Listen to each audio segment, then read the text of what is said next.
Indiana Jones Adventure at Disneyland is one of the best attractions at the park. So today we're going to break out the ride commentary format and take a lap on this attraction together. Before we get started, please like this video, please subscribe to this YouTube channel, and please leave a comment down below. Let me know what you think of this attraction. We're going to use a POV shot by LMG Vids, so huge shout out to him. I'm going to link the POV right now if you want to watch it without me yapping over it. It's very well known that the queue experience for this attraction is very, very cool. It's one of the best queues in the entire resort, easily. It's very well done, and that'll lead you into the station and the ride vehicles. So this station is really, really well themed. I do appreciate how Mara's eyes are hidden by those like bandages.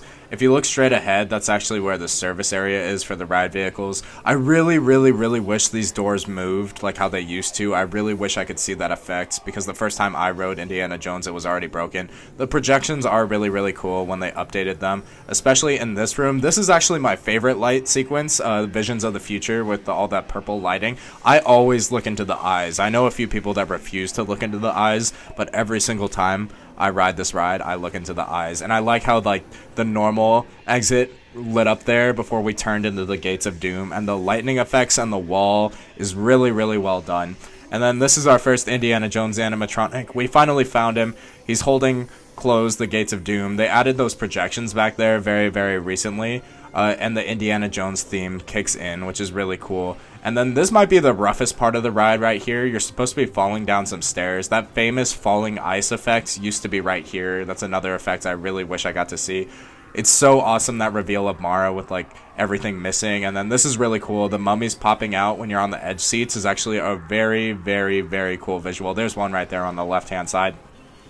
And then this is going to be a bit of a breather. We pause in the darkness, and then the headlights turn on with the projections of the bugs and the lights. So this is probably one of the weaker moments in the attraction. They do have some air cannons blasting down at you from the ceiling. And then this is where you get closest to Mara, so it's a really cool visual. Plus the bridge itself is amazing. The snake heads, which are on both sides of the bridge, are really cool. When they light up, that noise is actually really, really loud. Like, it's really excessive. This is a mirror effect, but it's blocked out so you can't see your own reflection on the right.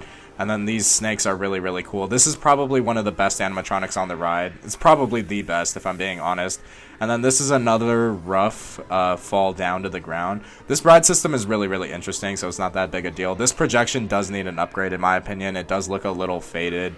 And then here's another drop. You have a great view. They fixed the fog on the floor, which makes it look so much better. And of course, you got the fire effect on the far left that we just passed. These new projections absolutely suck, in my opinion. It is really, really bad. You could see the shadow of the ride vehicle on the right-hand side. And when you're actually on the attraction, you can see the projector turn off on the left, which is a terrible effect. You pause there for a second.